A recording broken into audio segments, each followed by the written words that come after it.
नमस्कार दोस्तों, स्वागत है आपका हमारे चैनल लाइटेड टेक्निकल पर। मैं केएल गुप्ता। दोस्तों, डबल डोर फ्रिज अगर नीचे कूलिंग करना बंद कर दे और आपके फ्रीजर चेम्बर को बढ़िया कूल कर रहा है, तो उस दशा में जो रेफ्रिजरेशन के इलेक्ट्रीशियन हैं, टेक्नीशियन हैं, उसमें लगभग 50% टेक्नीशियन फेल हो जाते हैं। वजह क्या है? वजह यह है कि उसमें इतने सेंसर लगे रहते हैं और उसकी जो है वायरिंग, जो उसकी वायरिंग होती है वो थोड़ा सा बहुत जटिल होती है, कॉम्प्लेक्स होती है, जिसके वजह से बढ़िया बढ़िया लोग उससे पिंड छुड़ाने की सोचते हैं भैया। और एक समय था, हम भी काफ़ी अनुभवी थे उससे, और हम खुद डरते थे उससे, बहुत डरते थे। कई कंप्लेन हम खुद ऑलरेडी छोड़ दिए देख के कि भैया हाँ है, इसको पानी डाल दो गर्म करके, नीचे का रास्ता साफ हो जाएगा, अब आने लगेगा फिर कूलिंग। फिर 2 दिन के बाद वही दशा। और देखिए दोस्तों, नीचे कूलिंग आने का 2-3 प्रमुख वजह होता है।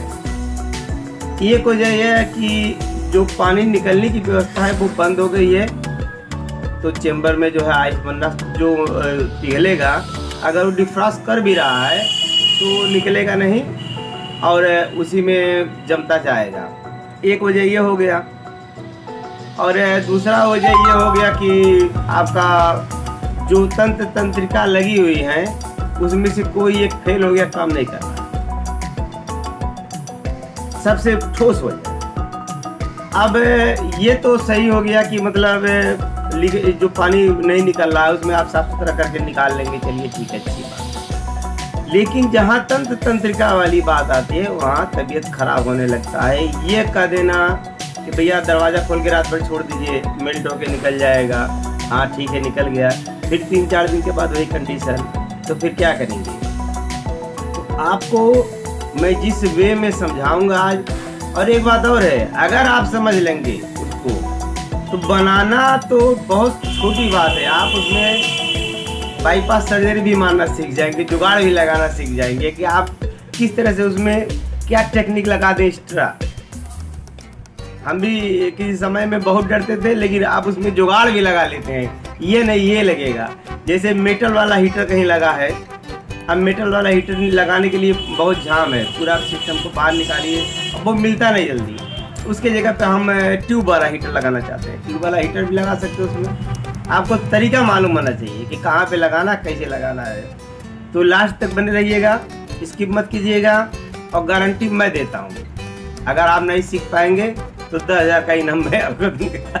इनाम नहीं, अगर नहीं सीख पाते हैं तो, लेकिन गारंटी मैं देता हूँ। आप ऐसा हो ही नहीं सकता है कि मेरे सर्किट को समझे और आप सीख नहीं पाए, क्योंकि बहुत सिंपल है, बहुत सिंपल है। आई लोग देखते हैं, कहते हैं बहुत जटिल है, बहुत जटिल है। कभी मैं भी इसी पागलपन था कि बहुत जटिल है, बहुत जटिल नहीं है, जटिल नहीं है, बहुत सिंपल है। समझाने का तरीका, समझने का तरीका आपका सही होना चाहिए। तो आइए वीडियो पे बनिए, लास्ट तक देखिएगा। हम सर्किट पे भी समझाएंगे, वीडियो के माध्यम से भी सर्किट के माध्यम से समझाएंगे, और वीडियो के माध्यम से दिखाएंगे कि कैसे कैसे काम हो रहा है। तो बने रहिए। नमस्कार दोस्तों, स्वागत है आपका हमारे चैनल लाइटेड टेक्निकल पर। मैं केएल गुप्ता। दोस्तों, आज डबल डोर फ्रिज के लेकर आए हैं। इसका कंपनी देख लीजिए, वर्लपूल का है ये। और इसमें आइस जम रहा ऊपर, ओवर आइस जमने की वजह से नीचे कूलिंग नहीं जा रहा था। तो दरअसल ये इसका मेटल हीटर लगा हुआ है, इसमें मेटल हीटर, ये मेटल हीटर ख़राब हो गया है। और कोई इलेक्ट्रीशियन भाई आए और जो इसका जो है बाई मेटालिक जो सेंसर भी निकाल लिए। तो इसके लिए मेटल हीटर तो अवेलेबल नहीं था मेरे पास, ये जो है ग्लास हीटर अवेलेबल है। इसको जिससे ग्लास हीटर नीचे लगता है उसी तरह से इसको लगा देना है। और अभी हम कोशिश कर रहे हैं ये लग जाए किसी भी तरह से, कहीं पे भी लग जाए। और नीचे भी ट्रेंच में देख रहे हैं जगह अगर है तो नीचे ट्रेंच में लग जाएगा। और लगा कर आपको दिखाते हैं, इसका कनेक्शन भी समझा देंगे और ये अच्छी तरह से आपको समझ में आ जाएगा, बहुत बड़ी बात नहीं है। तो बने रहिए। ये हम बाई मेटालिक भी लेकर आए हैं, बाईमेटालिक इसमें डाल देंगे। बने रहिए, अभी इसको करके दिखाते हैं आपको। तो दोस्तों आप देखिए यहाँ पे हमने सेट कर दिया है। पूरी तरह से अंदर नहीं जा सकता है क्योंकि ये रोड थोड़ी बड़ी है। और देखिए गर्म हो रहा है धीरे धीरे, और ये अभी कुछ महक भी रहा है और धीरे धीरे लाल हो जाएगा। और इस सेंसर को हमने थर्मल सेंसर को डायरेक्ट कर दिया है। यहाँ पे देखिए लाल हो रहा है धीरे धीरे, देखिए यहाँ लाल हो गया। थर्मल सेंसर को हमने डायरेक्ट कर दिया है।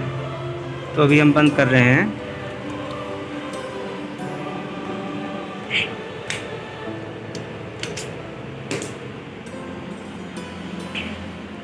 हमने इसको बंद कर दिया और ये जो है आइस होने के दशा में बढ़िया काम देखिए, यहाँ पूरा टेम्परेचर आ गया, हीट आ गया, पूरा हीटिंग दिखा रहा है। तो ये हम इसको निकाल लेते हैं और इसके जगह पे ये जो है बाईमेटालिक लगाएंगे। और उसके लिए तो हमको डायरेक्ट जोड़ना पड़ेगा क्योंकि ये लगना नहीं है इसमें और ये इसमें लगेगा नहीं। तो इसको हम डायरेक्ट लगा रहे हैं, काट के लगा के आपको पूरा फिट करके दिखाएंगे। बने रहिए। तो दोस्तों डबल डोर फ्रिज के अंदर जो भी पार्ट इस्तेमाल होते हैं इसके वर्किंग के लिए वो सारे इसमें दिखाई दे रहा है आपको। यहाँ पे आपके मेन लीड से निकलिए, लैंप पे गया, थर्मोस्टेट पे गया, डिफ्रॉस्ट टाइमर पे गया, ये देखिए। उसके बाद बाईमेटालिक है, थर्मल फ्यूज है, यहाँ पे कंप्रेसर है, रिले है, ओवरलोड है, फैन है और ये जो है डोर स्विच है। अब भी कैसे कैसे काम करता है इसको समझना सबसे अति आवश्यक है। और कौन सा इसमें फॉल्ट होता है जिसके वजह से ये बर्फ जमाना शुरू कर देता है, डिफ्रॉस्ट नहीं करता है। पहला कंडीशन, पहले तो इसकी सर्किट हम समझा दे रहे हैं कैसे कैसे काम कर रहा है। ये यहाँ से एक न्यूट्रल या फेज कुछ भी मान सकते हैं, इसमें कोई दोष नहीं है। यहाँ से एक सप्लाई निकली और हमारे थर्मोस्टेट पर गई और थर्मोस्टेट से ही इसको लैंप को मिल गया। अब यहाँ इसके दूसरे सिरे से निकली। एक बात और है, इसका थर्मोस्टेट दोस्तों ऐसा होता है, ये ऑफ नहीं होता है, केवल इसको कम मतलब कूलिंग को कम या ज़्यादा इसे कर सकते हैं, बंद नहीं कर सकते हैं। जैसे सिंगल डोर में बंद हो जाता है तो बंद नहीं होता, स्विच नहीं होता है। अब यहाँ से निकला, डिफ्रॉस्ट टाइमर के पिन नंबर 3 पे गया। अब इसको यहीं पे छोड़ दीजिए, पिन नंबर 3 पे गया। और फिर ये दूसरा पकड़ लीजिए, दूसरा वाला यहाँ से आया और इस रिले पे गया और यहीं से बढ़ के ये थर्मल फ्यूज से होते हुए किस पे गया, ये डिफ्रॉस्ट हीटर पे चला गया। और अब देखिए इसमें होता क्या है। ये देखिए यहाँ से 2 नंबर से आपका बाईमेटालिक लगा हुआ है, ये भी हीटर से जुड़ा हुआ है। और 4 नंबर से इसका OLP लगा हुआ है, ऐसी से फैन भी लगा है। मतलब कि अगर जो कंप्रेसर चलेगा तो फैन भी चलेगा, कंप्रेसर बंद होगा तो फैन भी बंद होगा। अब देखिए होता कैसे है, कैसे काम करता, काम समझिए, फाल्ट तो अपने आप समझ में आ जाएगा। ये बाईमेटालिक, सारा खेल इस बाईमेटालिक का है, तो सारा खेल बाईमेटालिक का है। ये -5 डिग्री पे, -5 डिग्री सेल्सियस पे जो है ये जो है ऑन होता है, -5 पे, और +5 पर ये ऑफ हो जाता है। इसकी खासियत है। और यह जो डिफ्रॉस्ट टाइमर आपका है वो 24 घंटा में 8 मिनट के लिए एक्टिव होता है, मतलब डिफ्रॉस्ट करता है 8 मिनट के लिए डिफ्रॉस्ट। तो डिफ्रॉस्ट मोड में होता क्या है कि जिस समय नॉर्मल पोजीशन पे रहेगा वो 4 नंबर से सप्लाई देता रहेगा OLP पे, और यहाँ से तो रिले पे जा रहा है, कंप्रेसर हमारा कंटिन्यू चल रहा है, कोई दिक्कत नहीं, कोई प्रॉब्लम नहीं। लेकिन 24 घंटा बीत जाने के बाद एक बार ये सप्लाई चेंज होकर 2 नंबर पे आ जाता है। ये सप्लाई चेंज होके 2 नंबर, मतलब यहाँ से ये बंद कर देगा, यहाँ से जाना बंद कर देगा और यहाँ से जाना शुरू कर देगा। 8 मिनट के लिए, ओनली 8 मिनट के लिए शुरू कर देगा। अब 2 नंबर से गया तो यहाँ इसको क्या मिला, बाई मेटालिक। बाई मेटालिक से होकर ही इस पे जाएगा। देखिए अब इसको अगर न्यूट्रल मान ले तो न्यूट्रल हमारा यहाँ विराजमान है। अब इस थर्मल फ्यूज का एक जोरदार काम है, भी बताएंगे, बने रहिए। अब 2 नंबर से निकला बाई मेटालिक। अब बाई मेटालिक सेंस करेगा इसको कि क्या आइस है या नहीं, इसलिए कि ये ऐसा है कि टेम्परेचर पे काम करने वाला ये स्विच है। अगर जो आइस जमा होगा फ्रीजर में तब तो ये ऑन हो गया, मतलब -5 पे तो ऑन हो चुका रहेगा। उस समय ये सप्लाई यहाँ आ जाएगी और ये हीटर जो है गर्म होना शुरू होगा और बर्फ़ को पिघलाना शुरू करेगा। कितने देर तक, 8 मिनट तक। अब एक शंका और दिमाग में आ जाता है दोस्तों, अगर ये बाई मेटालिक शॉर्ट हो जाए तो क्या होगा, ये बाई मेटालिक शॉर्ट हो जाए तो क्या होगा। इसका मतलब फ्रिज में आग लग जाएगी, क्योंकि हीटर तो बंद होगा नहीं। पहली बात तो ये, इसकी एक सबसे बड़ी खासियत है कि -5 से +5 तक, जैसे ही प्लस में पहुंचेगा 5 डिग्री, वैसे ही ये फिर ओपन हो जाएगा, ये आना बंद कर देगा। अगर चिपक गया किसी कारणवश, कभी कभी ऐसा भी हो सकता है चिपक जाए, रिले टाइप में है, तो ये थर्मल फ्यूज 70 डिग्री सेल्सियस से ऊपर अगर जाने लगेगा, जैसे ही वैसे ही ये फ्यूज जो है ब्लो हो जाएगा, फ्यूज हो जाएगा, ख़त्म हो जाएगा, कट जाएगा, यहाँ से सप्लाई काट देगा 70 डिग्री। मतलब कि ऐसा नहीं है कि अगर जो ये चिपक जाए तो इसमें आपको डिफ्रीजर में, फ्रिज में आग लग जाएगा, जल जाएगा, ऐसा नहीं है, सेफ्टी के लिए। तो दोस्तों 2 चीज़ आपको विशेष ध्यान देना है, ये फ्यूज होना ही होना चाहिए। किसी भी तरह से फ्यूज ऐसा ना हो कि फ्यूज आपको डायरेक्ट करके चलाए, नहीं, फ्यूज लगाइए।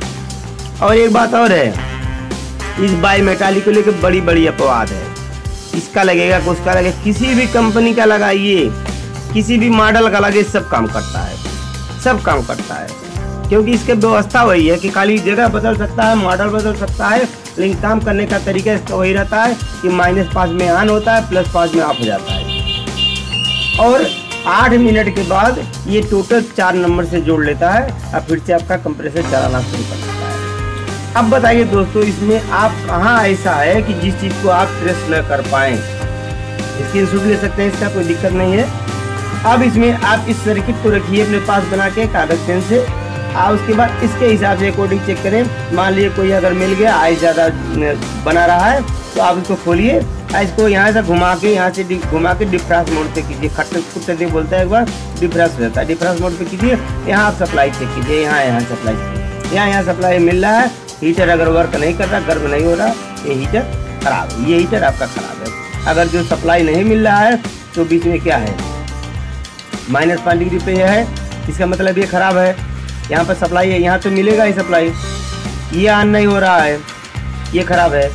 और कभी कभी ये होता है, ये फ्यूज उड़ गया, फ्यूज तो चेक आप कंटिन्यूटी से चेक कर सकते हैं, कोई दिक्कत नहीं फ्यूज में।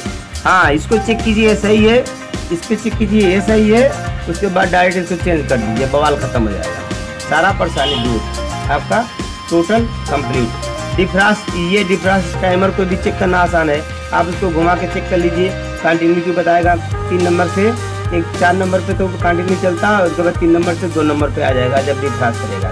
तो यहाँ से यहाँ कंटिन्यूटी मिलना चाहिए, मतलब यही सप्लाई आप यहाँ पे चेक कर लीजिए, यहाँ पे मिल गया तो समझ लीजिए उसके। तो दोस्तों ये जानकारी हमारा आपको कैसा लगा, इस पर कमेंट कीजिएगा, और कोई भी इसमें इशू आपको होता हमको जो है कमेंट कीजिए, हम इसका उत्तर जरूर देंगे। तो दोस्तों अगले वीडियो में बोलेंगे आपसे, जय हिंद, जय भारत, टाटा, बाय बाय।